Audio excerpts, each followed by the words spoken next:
The year is 1220. It is the height of the Crusades. Muslims and Christians have been fighting one another in a war that has lasted for over 120 years.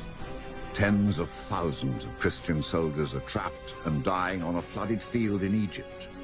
The opposing Muslim army blocks their only escape.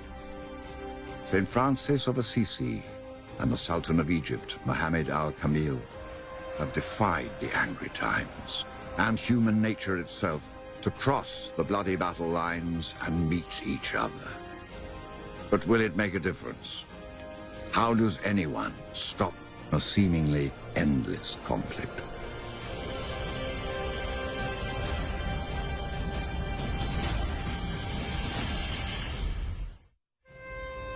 The Sultan and the Saint was made possible by the generous support of these institutions and individuals. Because peace requires wisdom.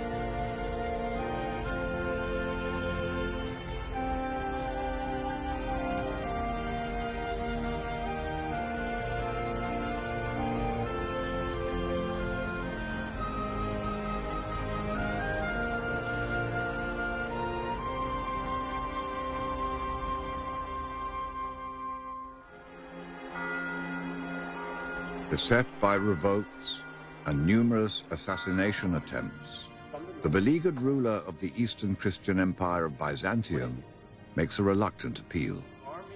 He asks the rival pope of the Catholic Church in Rome for mercenaries. He wants an outside army in his pay, palace guards he can trust, and soldiers to fight off Muslim invaders on his borders. The pope seizes the opportunity to assert Rome's power and perhaps reunite the two churches under it. He doesn't send the emperor the mercenaries he wants. Instead, he sends his own army to fight the Muslims. If it succeeds, Rome will dominate the region. The Eastern Church will never rival it again. The Pope calls for a crusade to recapture Jerusalem after 5 centuries of Muslim rule. Most people who answer the Pope's call are not killers. Many are peasants who've never fought before. We know that from some developmental psychology that children have this tendency towards empathy towards others, that they have a tendency to behave altruistically towards others, that they have kind of the underpinnings of morality and justice, and all of these things help a society remain together. If you have all of these psychological tendencies that are preventing you from harming others, how do you motivate people to fight against other humans? One of the most common ways is through dehumanization. Your brethren who live in the East are in urgent need of your help. Carry aid promptly to those Christians and destroy that vile race from the lands of our friends. Those who refuse to pay him the servant's service that they owe him will justly deserve to suffer a sentence of damnation.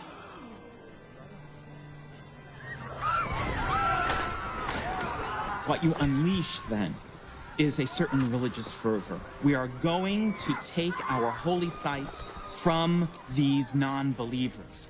Of course, non-believers are thrown into one category, which would include Jews. The Crusades' first victims are not Muslims. They are the Jews of Europe.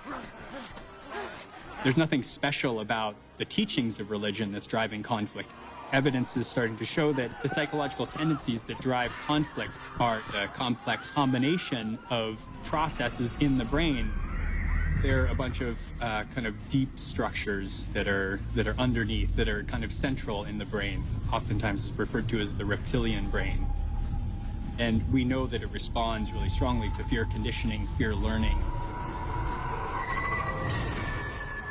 The religious propaganda focused on demonize the other as heretical, as satanic. And when you see that you have in your midst the other as well, you say, why not start killing him?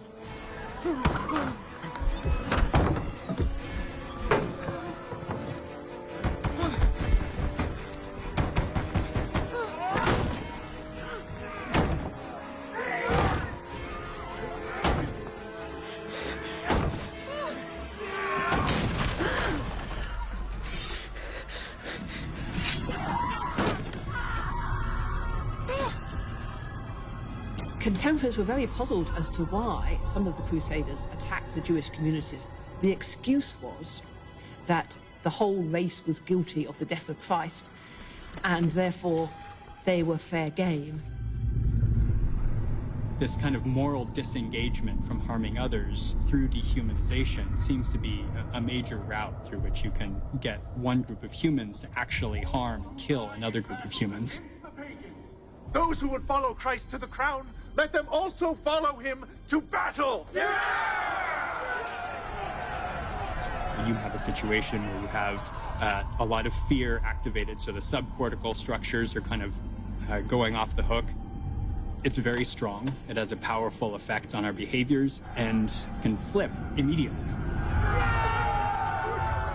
So as the Crusaders make their way across Europe, they're not distinguishing between the Muslims who have captured the holy sites in Palestine and the Jews who lived amongst them in Europe. So all, quote-unquote, non-believers, including schismatic Christians, are the targets. When the Crusaders come into Jerusalem, Christians are killed along with Jews and Muslims. No one is distinguished from the other. As far as they were concerned, they were all wearing strange clothes, people of a strange culture, so they must all be our enemies. The cries of battle fade. Silence descends on the conquered city. But it is not the end of violence. It is only the beginning. Christians and Muslims battle back and forth over Jerusalem for almost 90 years. In 1187, troops commanded by the famous Muslim leader Saladin retake the city. Jerusalem is no longer under Christian control. In the glow of this victory, Saladin's young nephew prepares to be a leader himself one day. His name is Muhammad al-Kamil. More than Jerusalem will be at stake when he becomes Sultan. The very future of Islam will be in his hands. Even as a child, al-Kamil stands out. He loved philosophy, mathematics, learning, and of course studying his own faith. Typically, a traditional Islamic education would begin with memorization of the Quran. And the Quran, as Muslims believe it, is the eternal, uncreated word of God. A childhood filled with so many expectations can be lonely. Al-Kamil's mother eases the demands. The Quran speaks to religious communities other than the community of Muhammad. The Quran speaks to Jews and Christians who are children of Abraham, who share the faith in the one God. No compulsion. No compulsion is to be on them. We have significant theological and practical differences, but we harness those differences to compete with one another, not in animosity, but towards the common good of all. He grew up with a great love of learning. It was certainly part of the royal court for him to be trained to be the leader of Egypt.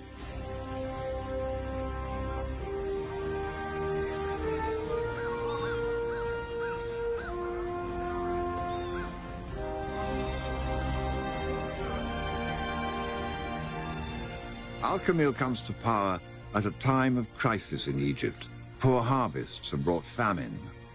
Political dissent challenges his rule. Religious tensions are on the rise. Enough. Enough. But a greater danger looms across the sea. Cries for the recapture of Jerusalem once again sweep through Europe.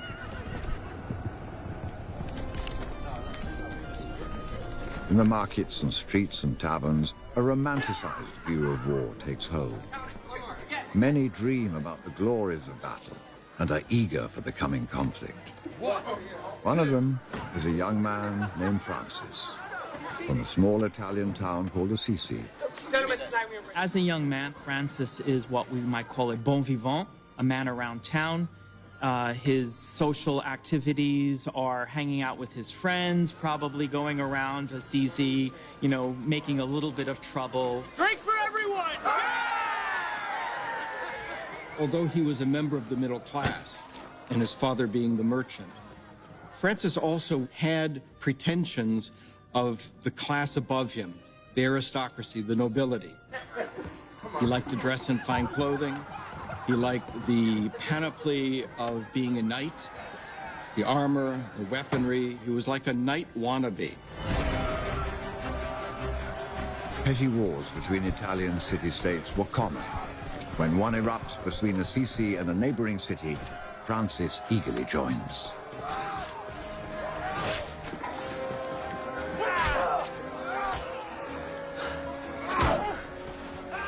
And suddenly he's thrust into battle. And of course, battle at this time is horrible. This is hand-to-hand combat. This isn't anything abstract. Since Francis is from a wealthy family, he's taken prisoner and held for ransom. He languished until his father could ransom him from captivity, but it took a year.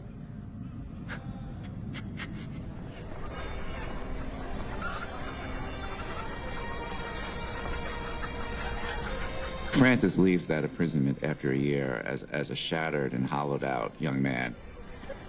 Was he simply going to return to his life of carousing and just having fun? How are you?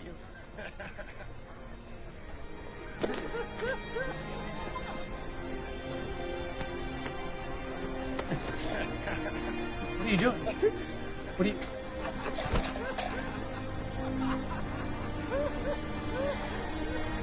What was his life to be about? What was he being called to?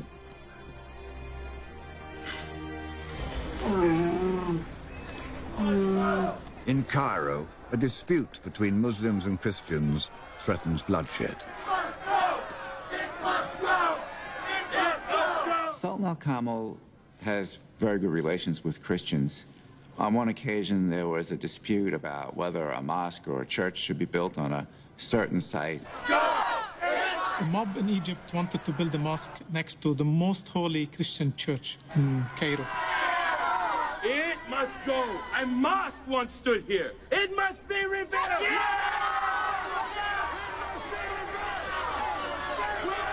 No mosque was ever here. He determined that there had been a church there earlier, which was the claim the Christians were making, and so he supported them in that. You are looking for excuses to justify a wrong. It must be rebuilt. No. No! It must be rebuilt! It must go!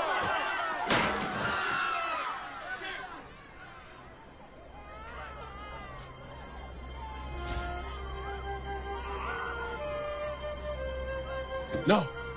No. When the mobs were throwing stones at him, he didn't react violently. He didn't ask his bodyguards to go and kill them.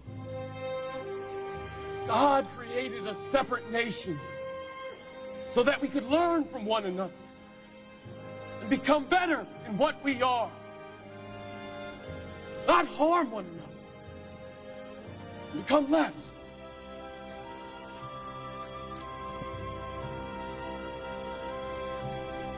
This became very controversial. He was willing to take some heat for this. The Christians really appreciated that they were being treated fairly.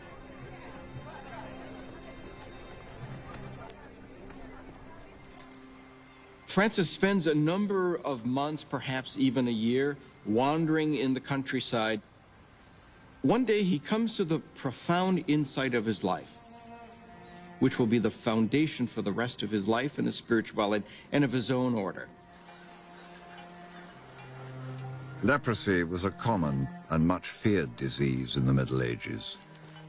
Francis had an abhorrence of lepers.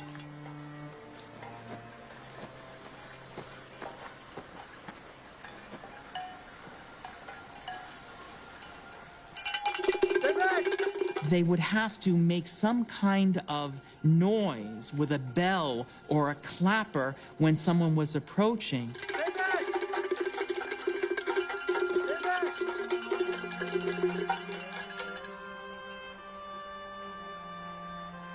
He realizes, perhaps the first time in his life, these are genuinely suffering human beings, men and women, like himself. This then becomes the foundational insight.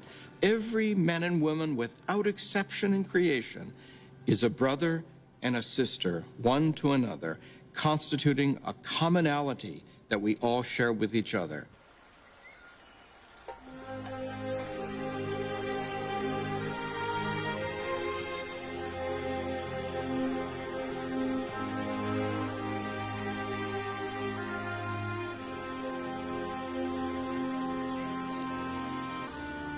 That basic conviction that really took hold in Francis's heart set him on a path that was very different than his original dream. Francis adopts this life of voluntary poverty and penance and preaching a message of peace.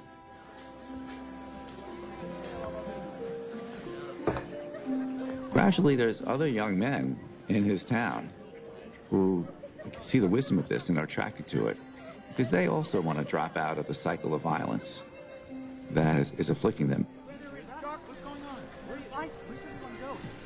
Where there is sadness, joy. We are more than just our daily struggle.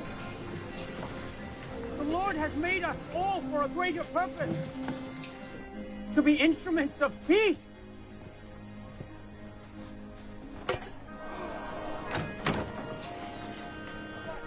Where there is doubt, faith, it is in giving that we receive.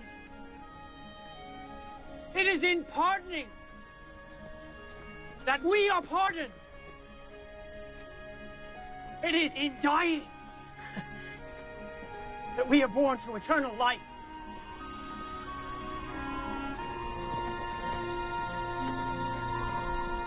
There was a tremendous response to living in the world in this way, and little by little, a number of people followed Francis. Francis travels the country, preaching about the Lord of Love. But the medieval church still holds to the vision of a ferocious, vengeful God who summons believers to war. A new pope, Pope Innocent III, calls for another crusade. Every day, during the celebration of Mass, when the time has come, before the kiss of peace, the priests should say to their flocks, God, we humbly beseech thee, to snatch this land from our enemy!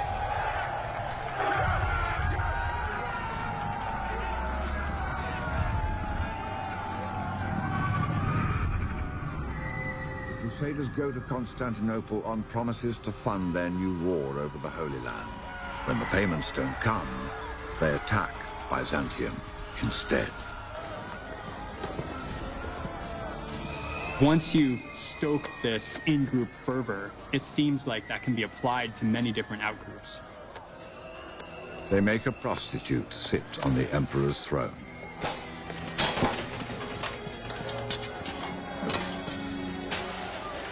They tried to sell this whole idea to the Pope by saying, oh, now we hold Constantinople, we've also restored it to the true Holy Catholic faith. Those fools! The Pope wasn't really buying this, but he had to make the best of a bad job. Pope Innocent III explicitly banned attacks on Christian communities. But with Constantinople in ruins, he decides to assert Rome's authority. He dispatches a trusted cardinal named Pelagius to take control.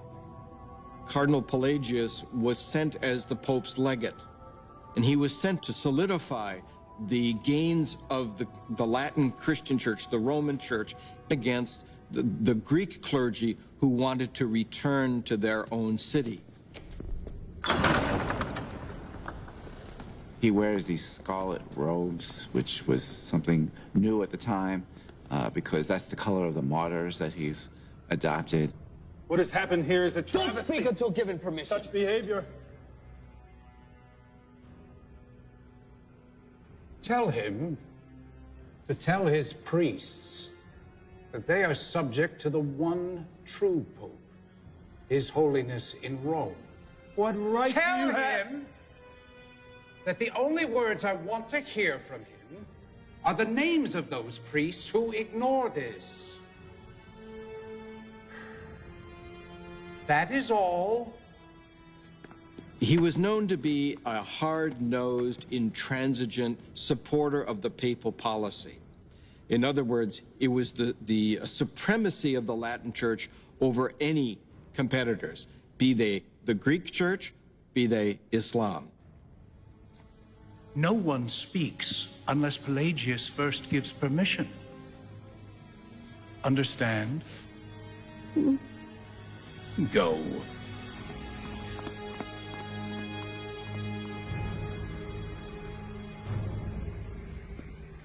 After the sacking of Constantinople, Pope Innocent III vows that the next crusade will be under strict papal control. He sends an order to the priests throughout Europe to recruit a new army. One of the most successful preachers was a German priest named Oliver of Paderborn. He was a cleric.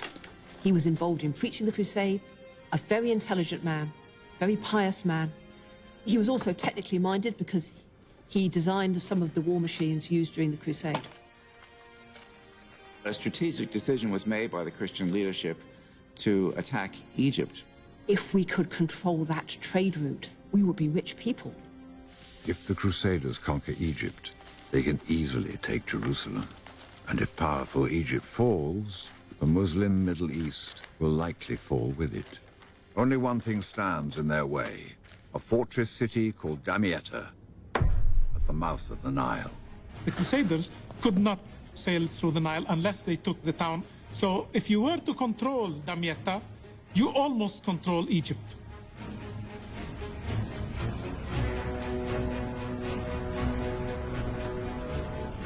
One of the most important sources we have on the crusade comes from the pen of Oliver of Paderborn, who comes on site and leaves us a remarkable chronicle of the events around the siege of Damietta. The capture of hostile land was achieved without any loss of blood. Upon coming to shore, a few Egyptians approached, but a Frisian struck one dead with an iron spear, and the rest fled in terror.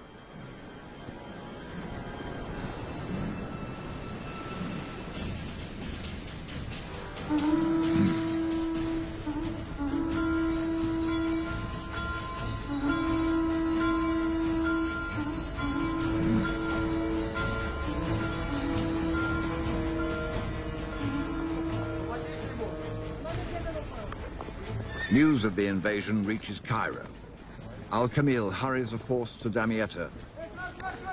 Vastly outnumbered, Al-Kamil's soldiers can only dig in and defend the perimeter. What's the report? Sire, more of their reinforcements came today, bringing more siege weapons. Damietta's walls are strong, but they've never been tested against such fearsome weapons before. They launched another assault. He's in a rather precarious position. We know that he even faced the danger of a coup from within. You can clearly see in his attempts to come to terms with the Crusaders a ruler who is very concerned with the damage that the crusading campaign is having on Egypt. And the reality is he needs to come to some kind of deal, otherwise he's going to face destruction.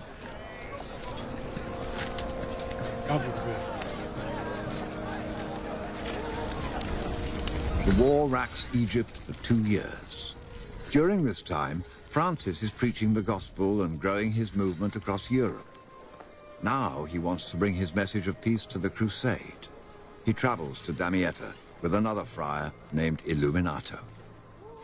Francis tells us that he clearly heard God asking him to be a peacemaker in this world, a peacemaker in the manner of Jesus Christ. Francis realized that the message he was given to promote peace in the world necessitated him going to the Muslims. He wants to reach out to these people who were supposed to be the great enemies of Christendom. I just have to say, Francis thought big.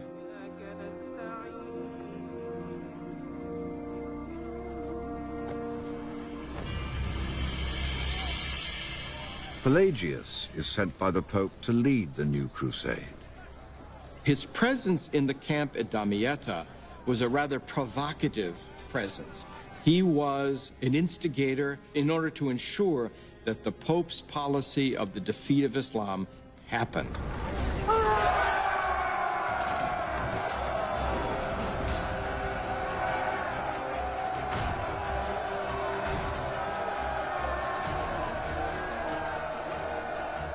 Soon after arriving, Francis faces his first test.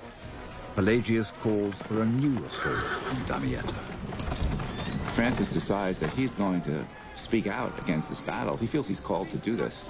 And he goes out and, according to one of the Franciscan chronicles, begins to denounce the battle and to urge that the soldiers not fight.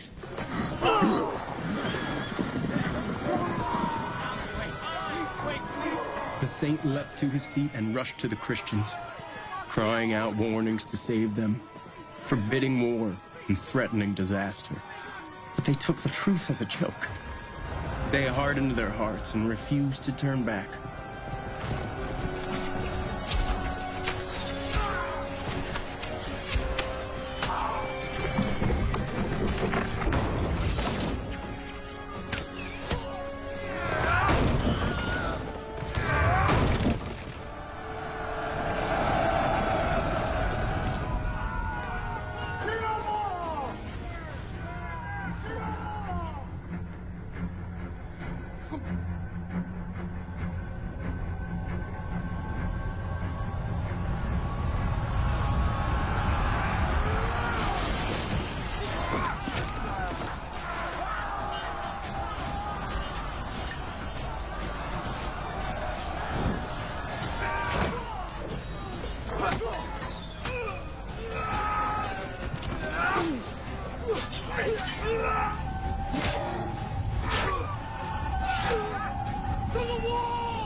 It was a terrible day for the Christian army. Thousands of people were killed. Very important people were captured. It was a total disaster.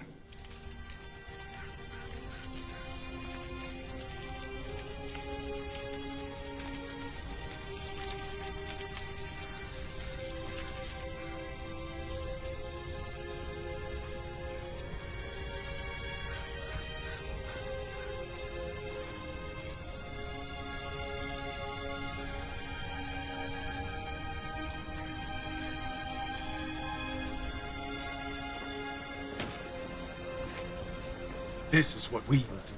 Following his victory, Al-Kamil proposes a treaty to end the war. Terms for a treaty. Treaty? Not all his generals agree. It offers the Pope control over the Christian holy places. And why give them anything? Let's punish them. And how many more of our men will die if we do? What about the people of Damietta? Starving to death. No. Cannot wait. Let's give the Pope what he wants. Send his army home. Al-Kamil hurries a messenger to the Crusader camp with his peace offer. Did that messenger look like the devil? Because this so-called treaty is surely the devil's work. John of Brienne, the acknowledged leader of the crusade, is the commander of the army in name only. The real authority is with Pelagius. But we will be weak no longer. The Sultan gives us control over our holy places. Isn't that what we want? It isn't what we want. It isn't what we want at all. We can finish this once and for all. Here, now. Yes, we can finish it. But put away the swords and bring the gospel of Christ to them. Only then will there be peace. Who is this friar who speaks without permission? I am Brother Francis. Francis finally reveals his plan. He hopes to end the crusade by preaching the gospel and converting the Muslim army. So, young friar, you want to preach to them? Don't you think that they'll kill you on sight? And what difference would it make anyway to preach to a handful of their soldiers?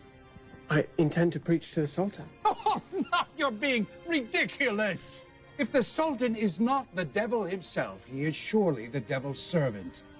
He'll cut your tongue out after just one word and likely nail it to your forehead. No. I'm sorry.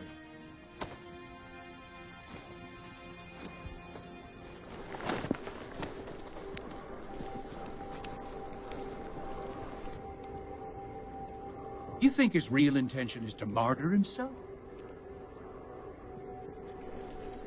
Francis may indeed expect to be killed in this effort, but then that would help Pelagius' cause.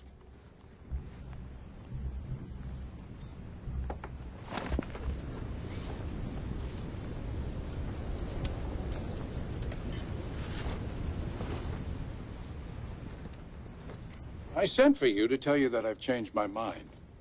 You may go. Thank you. Your Holiness, thank you. I will not waver. You have my word. I'm sure that you won't. Thank you.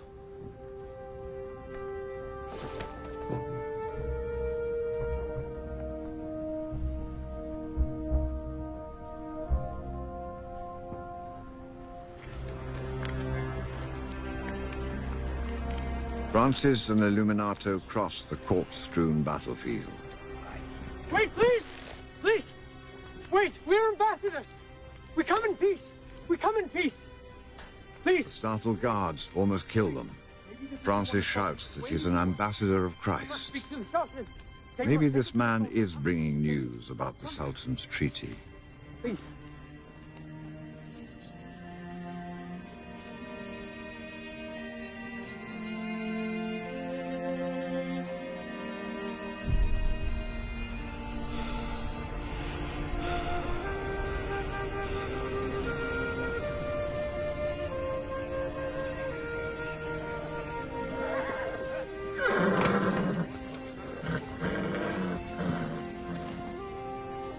Who is this? I am an emissary. With news from the King of Rome? For the King of the universe. Is it to be peace then? The greatest peace of all, I pray. Stop the riddles. Is it yes or no? It's neither.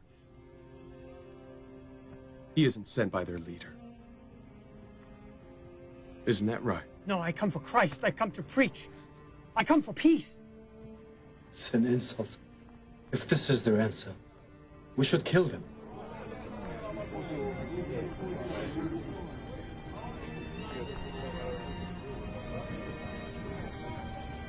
Come. Sit with me. Bring them some food.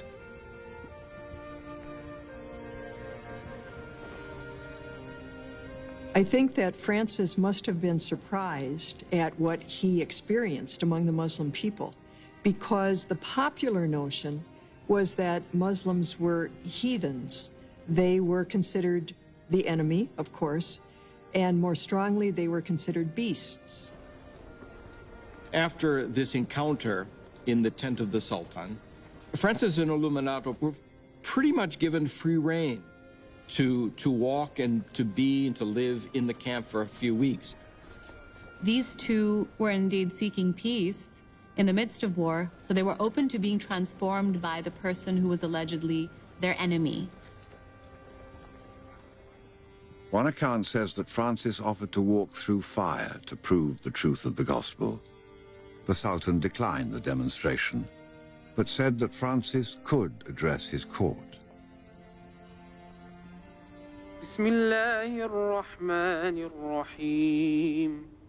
Francis would have heard the call to prayer 5 times a day.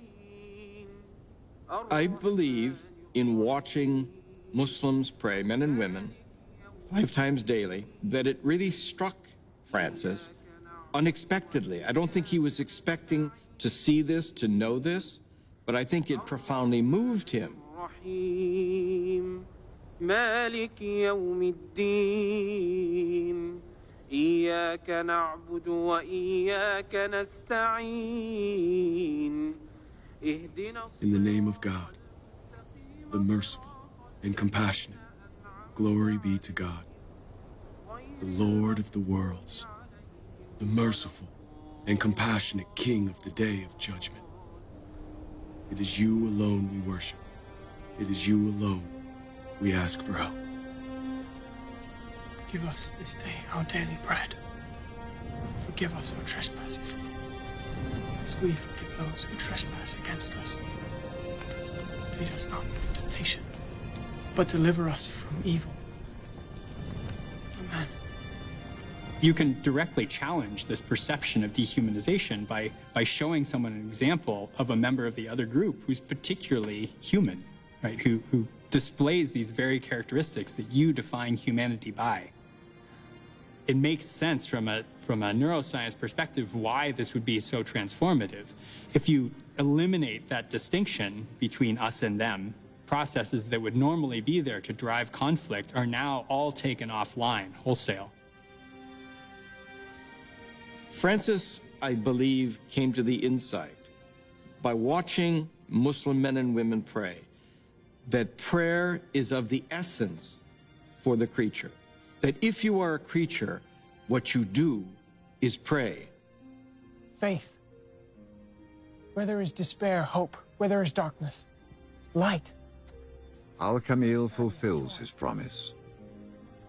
May we not Francis addresses the Sultan's court. console, to be understood. There is before him a man who makes no demands, who makes no threats, who does not insult his religion, and probably is simply preaching. Al-Kamil might ask a theologian or a scholar in his court to be a respondent. Oh, people. That was part of a classical Islamic court life and court manners.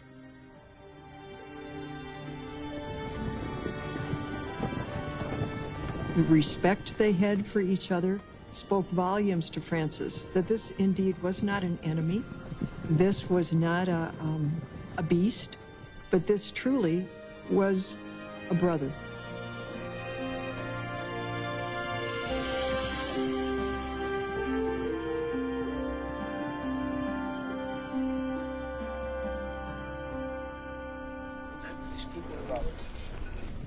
I believe, we believe. The Sultan welcomed us, Kuskan. I am so pleased that my prayers were answered and that God protected you from these wretched infidels. It is indeed a miracle. But I have even greater news to report. Reinforcements will be arriving in the morning. And our spies tell us that sickness and starvation have set in behind the city walls. It won't be long now. If you give up the rhetoric of hate, then why continue a war? And the point was that the church at the time had a vested interest in keeping the war going. They wanted Jerusalem, they wanted Egypt, that much was apparent. Pelagius rejects Al-Kamil's peace offer. The war will go on until Egypt is theirs. Sire, they launched another assault on Damietta. Sire. Assemble the men. I'll lead them. The Crusaders keep besieging Damietta, attacking, being repulsed. It's a stalemate. But little by little, the siege of Damietta is taking its toll on the people inside.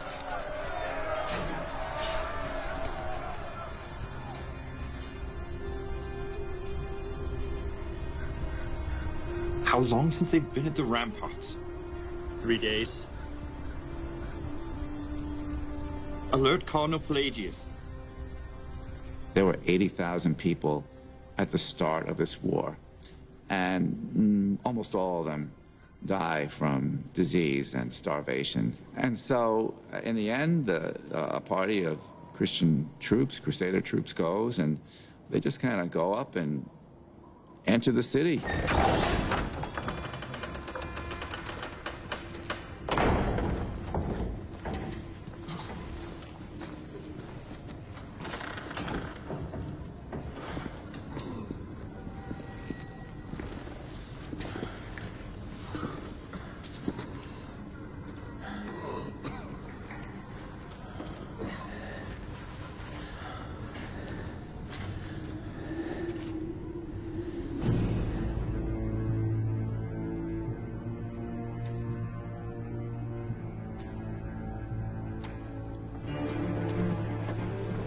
With the capture of Damietta, the Crusader army marches on Cairo.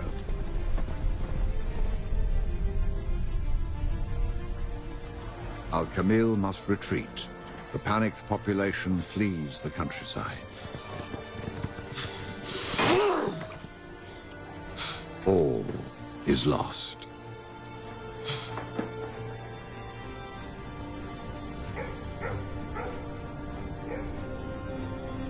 Ill and dispirited, Francis has returned to Assisi.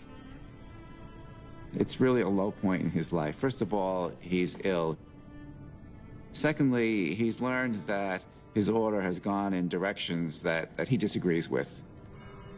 All of a sudden in his writings, there is this universal vision of men and women all called into the praise of God. I think that it is profoundly rooted in what he observed first in Damietta among Muslim men and women. And then this insight gets translated into his own writing to all Christian men and women.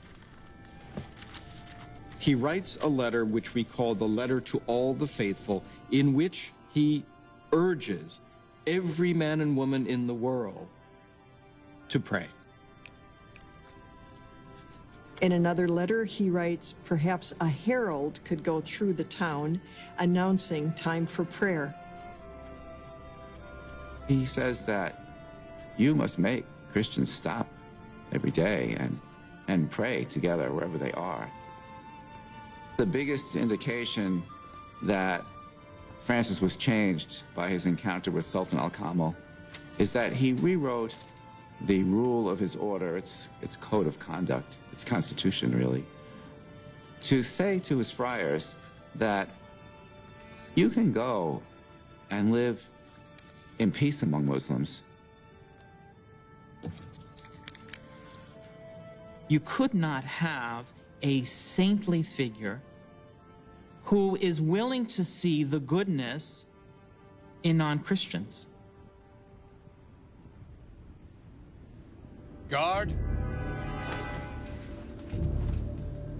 Pelagius is within a few days' march of Cairo. His only thought now is to defeat Al-Kamil and take Egypt.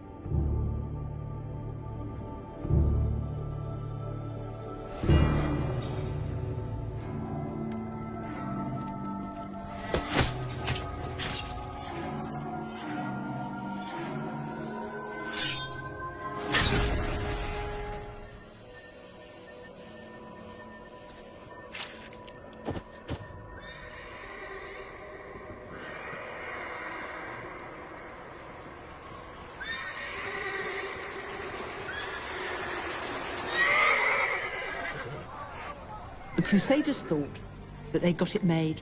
They were marching towards Cairo. What could stop them now?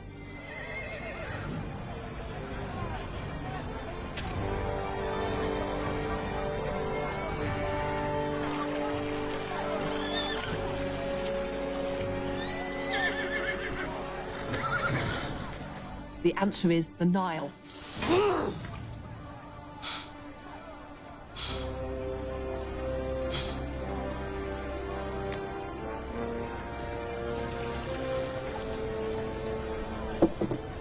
The Nile is rising, and they've made camp here on the floodplain.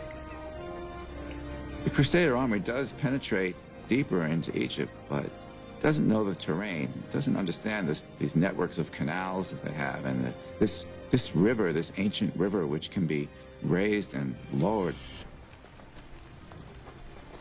Al-Kamil ordered the sluice gates open and he flooded the country. They go to sleep one night and ready for battle, and the next day, they're flooded. They're in mud up to their waists. Your Holiness, we are defeated.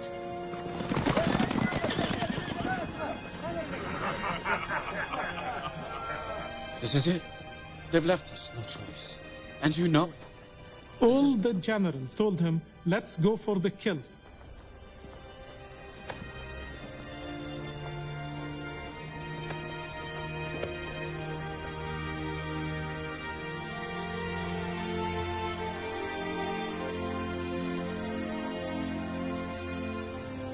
The encounter of Francis with the Sultan Malik al-Kamil is probably best portrayed as an encounter of faith.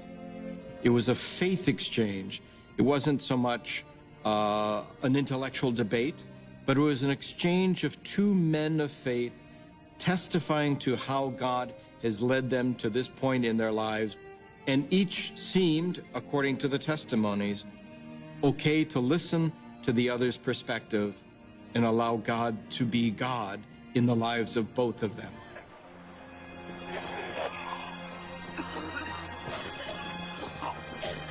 Surrounded by the floodwaters, they must have been going down like flies with plague and all the problems that you have when I've got a large army camped out on flooded ground. They can't fight. They're surrounded.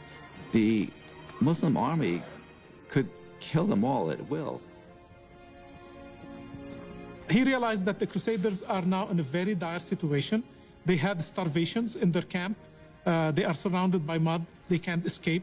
So he orders 50,000 loaves of bread sent to them every day and 1,100 bushels of barley for the animals.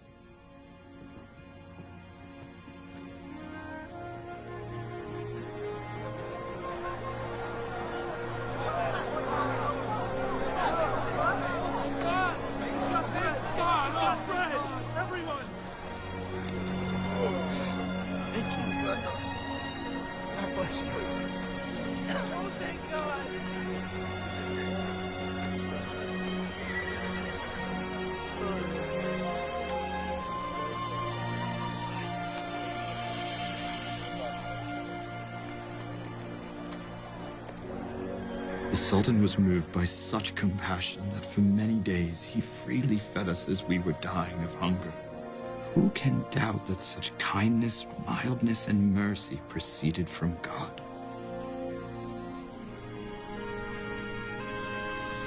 Francis wants, once again, to write. He writes what we call the praises of God.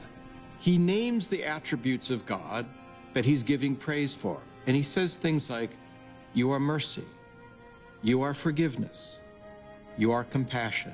What's remarkable about that is that it's the very way that Muslims invoke the 99 beautiful names of God.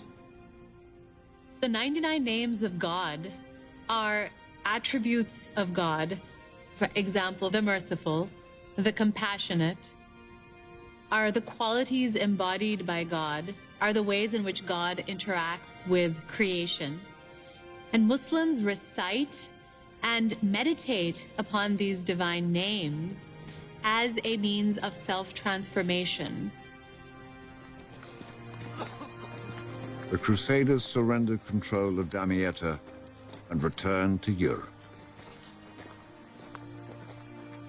Pelagius' dream of conquering Egypt was over.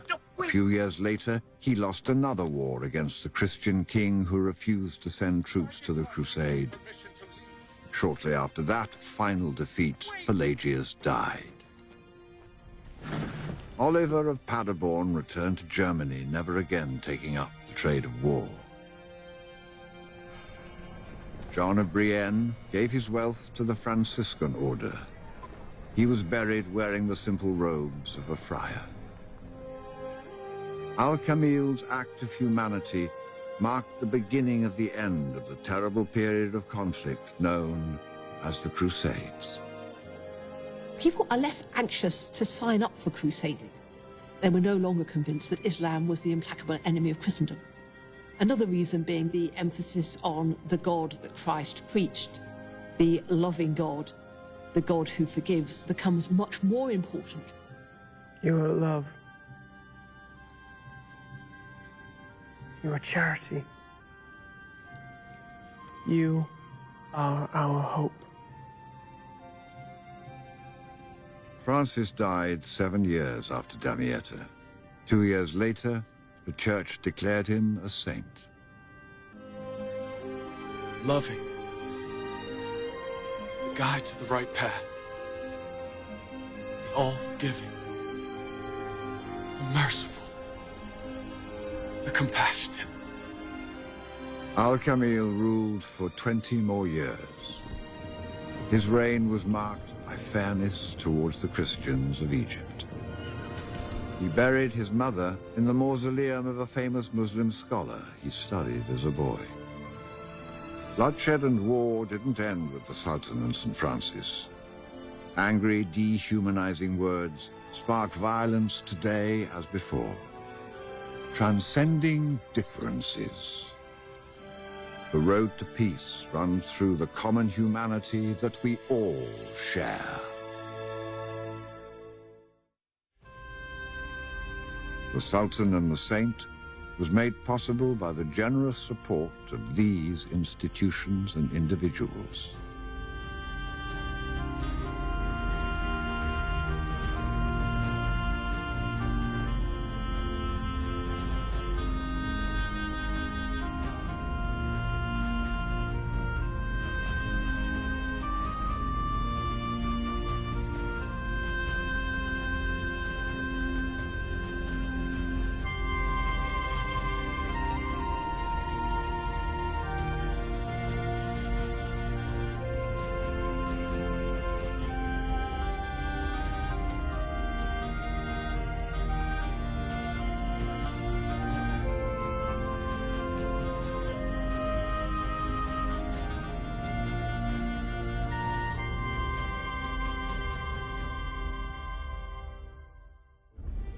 The Sultan and the Saint is available on DVD.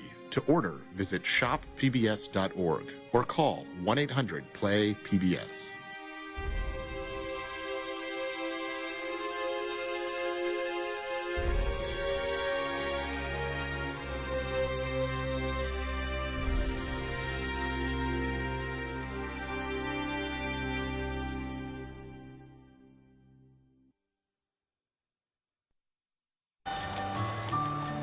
Be more PBS.